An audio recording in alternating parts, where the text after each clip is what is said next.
안녕하십니까? 현대투자연구소의 이중구 소장입니다. 이번 시간요, 1월 둘째 주 장세 전망 시간으로서요, 중동발 리스크가 부각되고 있는 가운데요, 외국인 매도 여부가 지수 조정폭을 결정할 것 같습니다.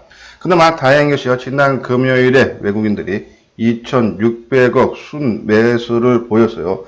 조정을 뭐 좀 더 지켜는 봐야겠지만 조정폭은 크지 않을 걸로 판단이 되고요.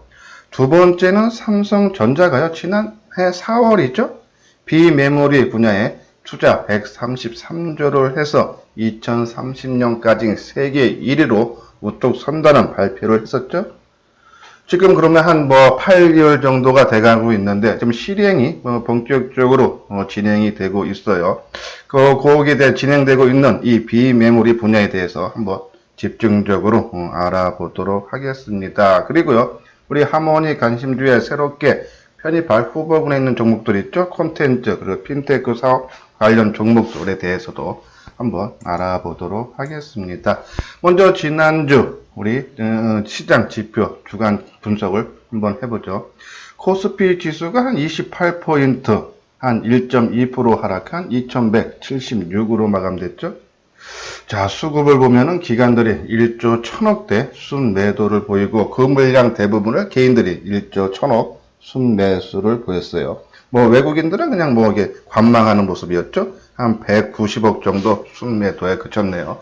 자, 우리가 어느 정도 예상은 했어요. 예, 지난 배당락 기준을 지나서 우리가 이 프로그램 매수가 기관들 쪽에서 좀 들어왔기 때문에 연초에 나올 가능성 있다라고 말씀을 드렸는데 그 부분 물량이 일부 출회된 것이 아닌가 하는 그런 생각이고요.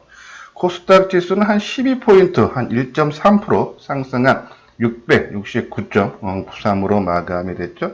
자, 한 주는 코스피가 강하면은 코스닥이 좀 약하고, 또 반대로 그 전주에 강했던 종목은 조금 주춤하고, 또 약했던 지수가 또 상승하는 그런 엇박자 상승세가 이루어지고 있네요.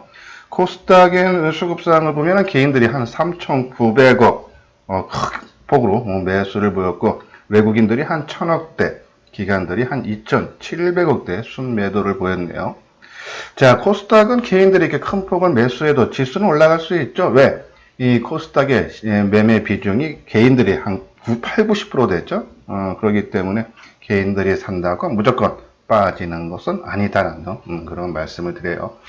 선물 지수는 5포인트 정도 하락한 291.50으로 마감됐죠. 외국인들의 매도, 아까 말한 이 배당락 기준일 전까지는 외국인들이 선물 매수 큰 폭이 했었죠. 그러면서 기관이 매도를 했고 거기에 따라서 반발로 프로그램 매수가 들어왔던 게 이번에는 외국인들이 선물을 매도를 하고 기관이 매수하면서 그동안에 프로그램 매수가 들어온 일부 물량들이 출회가 된다. 그래서 시장을 약간 억누른다. 그러면 이 프로그램 영향을 적게 받는 코스닥 지수가 안정적으로 상승을 보였다라고 보시면 돼요. 근데 이번 주에 삼성전자 실적 발표 나오고 하면서 다시 코스피 지수의 상승폭이 좀 더 확대될 수 있다라는 그런 말씀을 드려요. 자, 안내 말씀을 드릴게요. 오늘 있죠? 1월 5일 날 오후 2시서부터 5시까지 청담동에 있는 리베라 호텔에서요. 증권 강연회가 있죠? 참가비는 2만원. 자, 참가비는 2만원이지만요. 우리가 이제 유튜브 방송에서 일반적으로 시청만 가능한데, 가령 내가 A라는 종목에 대해서 궁금을 하다 하시는 분들은 강의 한 3, 40분 전 일찍 오시면요. 보유 종목 진단 시간을 가질 예정이니까 관심 있는 분들은 많이 참석을 해 주시기 바랍니다. 자, 그럼 이제 1월 둘째 주 장세 전망, 아까 말씀드린 대로 중동 리스크가 부각, 미국과 이란의 전운이 고조되고 있다. 이란 군부가 실세가 피살로 되면서 이란에서 보복을 한다라는 그런 우려가 나온 거죠. 자, 이 영향 때문에 미국 증시도 큰 폭으로 하락했어요. 다우 지수가 233포인트 하락한 28,634로 마감됐고요. 나스닥 지수도 한 71포인트 하락한 9,020포인트로 마감이 됐고, 원달러 환율도 큰 폭으로 상승했죠. 9원 상승한 1167원으로 마감이 되면서 이 유가도 상승 한 3.1%, 서부 텍사스 주리 배럴당 63달러로 마감이 되면서 전반적으로 시장의 악재로 작용하는 그런 모습이죠. 자, 그러면 아까 말씀드린 대로 조정은 어차피 나올 수밖에 없다. 그러면 그 조정폭이 문제인데 그 폭은 외국인들의 매도 규모에 따라서 달라질 수 있는데, 일단 금요일날 나온 외국인들의 순매수 행동을 봤을 때 조정폭은 그렇게 깊지 않을 거다. 또 실질적으로 이란이 이 미국을 대상으로 전면전에 나서기는 힘들 것 같습니다. 그렇죠? 일시적으로 마감이 되는 그러한 사항으로 종료될 가능성이 크지 않나서 확전보다는 오히려 여기 있죠? 단기전으로 그칠 가능성이 있다라는 그런 말씀을 드려요. 자, 두 번째는 삼성전자가 다음 주죠? 이번 주 8일경에 4분기 실적 발표 예정인데, 이제 예전서부터 이제 전망치가요, 한 6조 5천억대에서 전년 동기 대비해서 조금 감소할 걸로, 지금 크게 전망이 되지만은, 최근에 증권사 조금 약간 차이는 있지만요, 조금 긍정적으로 보는 데가 있죠? 한 6조 9천억대도 보는 증권사가 최근에 나오고 있어요. 상향되고 있다는 얘기죠. 만약에 오늘 4분기 실적이 6조 5천억대보다 6조 7이나 8, 9 아니면 7조가 나온다 그러면은 지금 삼성전자가 디램 가격의 저점 통과라든지 실적 부분에 바닥을 치고 본격적으로 회복 국면에 접어들었다라고요 판단을 해도 되죠. 자, 그래서 6조 5천억이냐 그 이상이 나오냐에 따라서 이 삼성전자를 비롯한 반도체, 장비, 소재, 비메모리 분야의 주가가 더 빠르게 상승하느냐 아니면은 좀 더 조정이 나오느냐를 판가름할 수 있어요. 근데 이 삼성전자 1분기 실적, 어차피 4분기 실적은 지나간 거예요. 1분기 실적 한번 전망치를 보면은 한 7조 4천억대, 작년 동기 대비해서 한 18% 증가할 걸로 보고, 올해 전체로 따져도 한 38조 보죠? 영업이익이. 그래서 작년 대비해서 41%서 삼성전자의 실적은 약간 이 전망치니까요, 그 규모면의 차이는 있지만 전체적으로 좋아진다라고 말씀드려서, 삼성전자는 이번 종합지수 상승장이 2300을 가던 2500을 가던 3000이 가던 어디까지는 갈지는 모르겠지만은 삼성전자가 시장을 주도한다라고요 보시면 돼요. 자, 그러면 한번 우리가 아까 말씀드린 대로 요 부분 지금 오른쪽에 있는 것이 이제 카카오 하고요, 그리고 이제 콘택트에 대한 부분인데, 요 부분은 좀 뒷부분에서 다시 한번 언급을 해드리고, 그냥 반도체 얘기가 나왔으니까요. 삼성전자가 작년 4월 달에 133조를 투자를 해서 2030년에 세계 1위를 목표로 잡았죠. 지금 현재 대만의 TSMC가 세계 시장 점유율 50%로 1위예요. 이거를 능가한다는 얘기죠. 자, 근데 이 투자가 작년 4월인데 지금 하나하나 실행이 되고 있는 것이 최근에 공시가 나왔던 AD테크놀로지예요.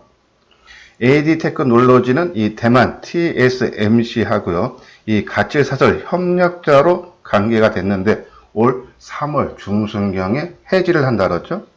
해지하는 이유가 여기 보면 복수의 파운드리를 이용하기 위한 계약 해지라며 국내 파운드리사와 협력 방안을 모색 중이라고 말했다면, 이 AD테크놀로지 같은 경우는 세계 1위 대만의 TSMC하고 협력 관계가 있는데 그것을 해지하고 삼성하고 손을 잡는다. 그러면 대만 업체의 계약보다 훨씬 유리한 조건으로 삼성과 손을 잡는다라고 보시면 되겠죠. 그것이 일반적이지 않겠습니까? 그래서 보면 여기 증권가에서는 이 국내 파운드리사가 삼성전자의 가능성이 높다라는 내용이죠. 이 내용 보면요, 이 회로 디자인을 설계한 후 자사의 브랜드를 붙이지 않고 고객사 브랜드를 붙여 판매하는 칩리스 업체가 이 AD테크놀로지인데, 그동안 TSMC를 통해 반도체 제어칩의 위탁 생산을 했지만 후발 파운드리 업체인 삼성전자와 협력 관계를 새로 구축하겠다는 의도로 분석이 된다. 그런 내용이죠. 그러면 여기에 또 관련된 종목들. 삼성이 먼저 파운드리에 대해서 한번 알아보죠. 이 삼성의 파운드리는 이 DS 부분의 시스템 LSI 사업부의 파운드리 사업팀으로 시작이 됐어요. 그러니까 부서도 아니고 팀으로 시작한 거죠. 그러다가 이제 2017년 5월에 조직 개편을 통해서 파운드리를 분리하여 독자적인 사업부로 승격을 했어요. 요번에 지금 나오는 얘기는 아예 독립을 시킨다 그러죠. 분사를 시킨다는 얘기도 나와요. 그래서 이 나스닥의 상장도 지금 생각하고 있다라고 하는데, 그 이유를 보면요. 삼성 파운드리가 시스템 LSI 사업부의 물량을 독점하는 대신 비교적 낮은 단가에 공급하기로 했던 독점 생산 계약이 내년 초, 그러니까 내년이니까 올해예요. 이게 작년에 나왔던 기사니까요. 종료됨에 따라 홀로 서기를 진행한다. 분사하여 나스닥에 상장할 수 있다는 관측이 나오고 있다는 얘기죠. 왜? 얘네들이 독립할 수밖에 없는 이유가 바로 나옵니다. 삼성전자는 TSMC와 달리 자체 제품도 양산한다. 고객사이면서 경쟁사가 되는 구조다. 이는 파운드리 사업 확대하는데 한계로 작용을 했다. 반도체 설계 업체들이요, 기술 유출을 우려하기 때문에 퀄컴이라든지 애플 등의 주력 제품들을 삼성전자한테 맡기는 것이 아니라 바로 대만 업체 TSMC에 맡긴다는 얘기죠. 그렇죠? 그렇기 때문에 삼성전자가요, 파운드리 사업을 분사하려는 이유와 그리고 이 ADT 계약은 연관된 사안이라면서요, 가치 사설 협력사를 통해 다양한 고객사를 유치할 수 있을 것으로 본다는 내용이죠. 그런 관점에서 이번에 이 AD 테크놀로지와 손잡을 가능성이 있다. 그래서 AD 테크 최근에 주가 움직임 상당히 좋았죠. 자, 그러면 이 아까 말씀드린 대로 이 디자인 하우스 혹은 또 칩리스라 부르는데요. 거기에 대한 또 관련된 회사가 또 하나 있어요. 코아시아라고요. 이 보면은 코아시아는 지난 9월 파운드리 디자인 서비스 진출을 위해 세미 하우스와 넥셀을 인수했다. 넥셀은요, 삼성전자 LSI 사업부 칩을 제조업자 개발 생산 방식으로 만들던 업체다라는 얘기죠. 이 코아시아는 지주회사 형태의 사업 구조를 갖추고 카메라 모듈, 음향기기 부품, 발광 다이오드 부품 등을 제조하는 유리한 업체다 해서, 그래서 이번 인수로 코아시아도 삼성전자의 파운드리 협력 디자인 하우스로 합류한다. 그러면 AD 테크놀로지, 코아시아 다 이 협력사로 들어간다는 얘기죠. 한번 주가 움직임 한번 보도록 하겠습니다.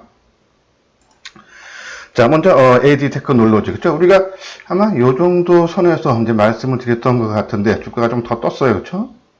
한번 조정다운 조정 나와서 계속 언급하지만 18,000원 밑으로 한번 내려오면은 우리가 관심을 지속적으로 가져야 되지 않나 하는 말씀을 드리고, 자, 코아시스는 인제서 이제 움직이는 모습이 있죠. 인제서 시장에서 이렇게 부각되는 모습이에요. 어제 80원 하락한 6,900원 마감됐죠. 10% 뜨고요. 자, 요거는 저희들은 이제 AD 테크놀로지를 제 손으로 보고 조금 단기하시는 관련 종목으로는 저는 만약에 이 종목을 조금 타고난 감각이 있어서 조금 단기적인 관점으로 접근을 한다 그러면은 이 종목 같은 경우는 한 6,700원, 어제 저가가 얼마죠?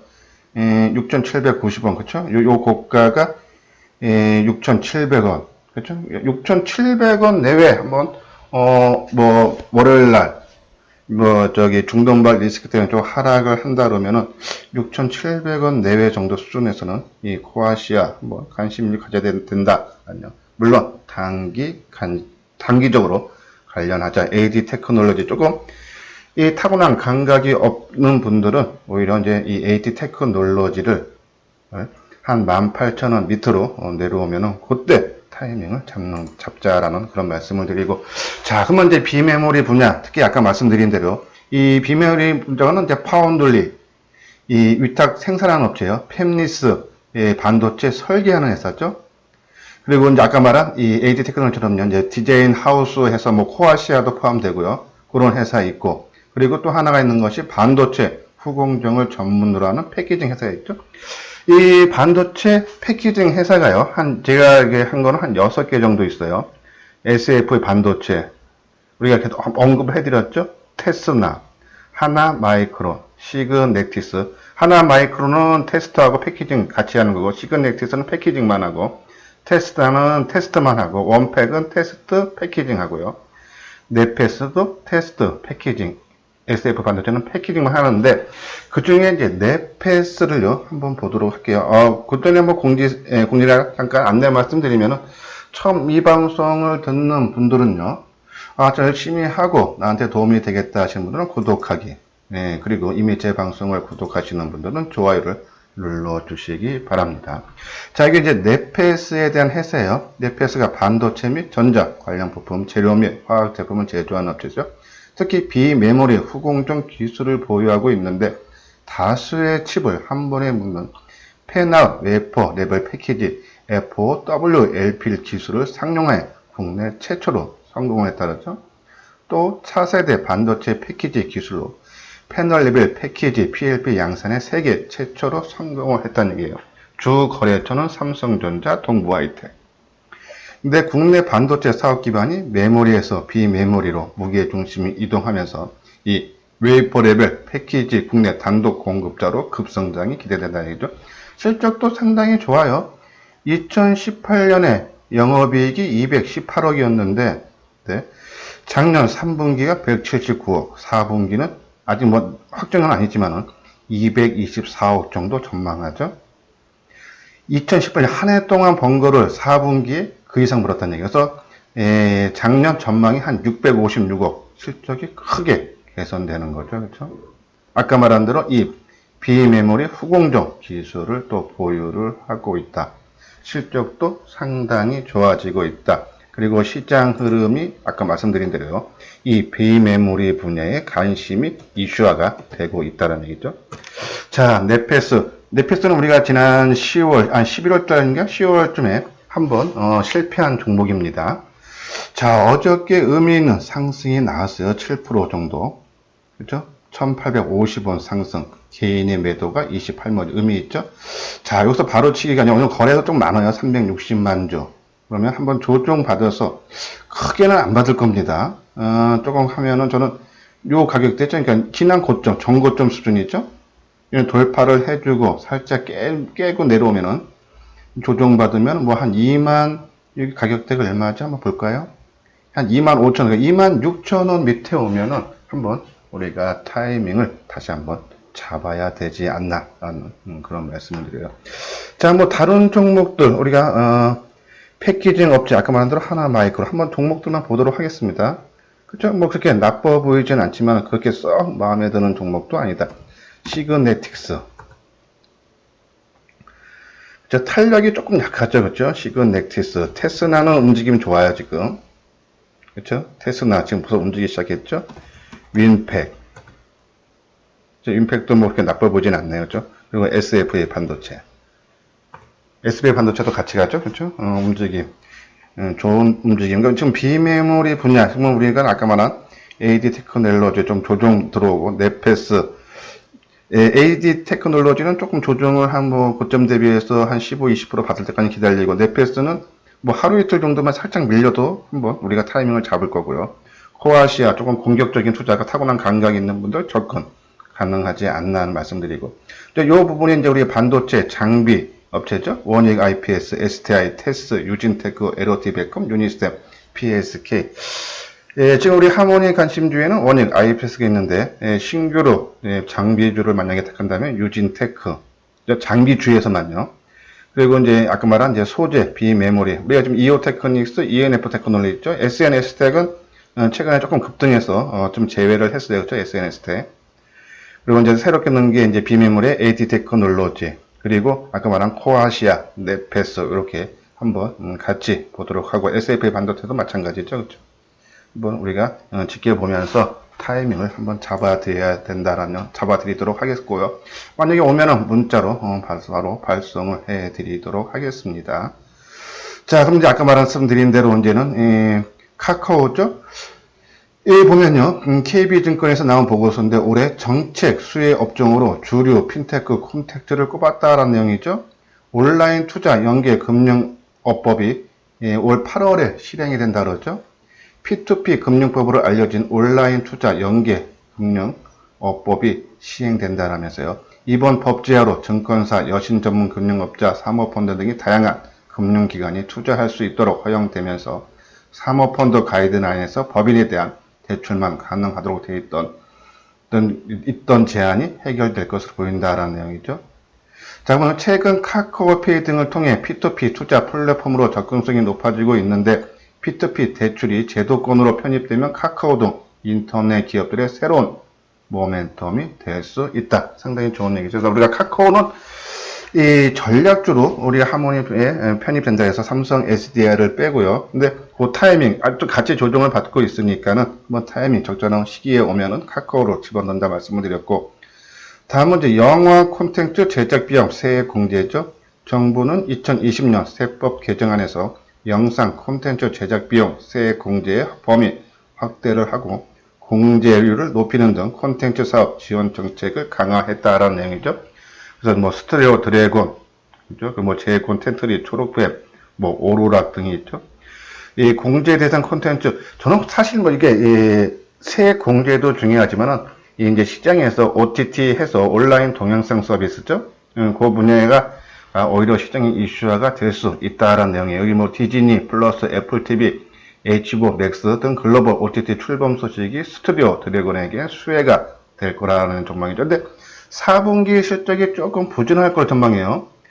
4분기 연결 기준 영업이익이 한 55억 있어요. 작년 대비 동기 대비해서 한 49% 감소를 할 거다라는 내용인데 올해는 실적 상당히 좋아지죠. 영업이익이 한 75% 증가한 772억.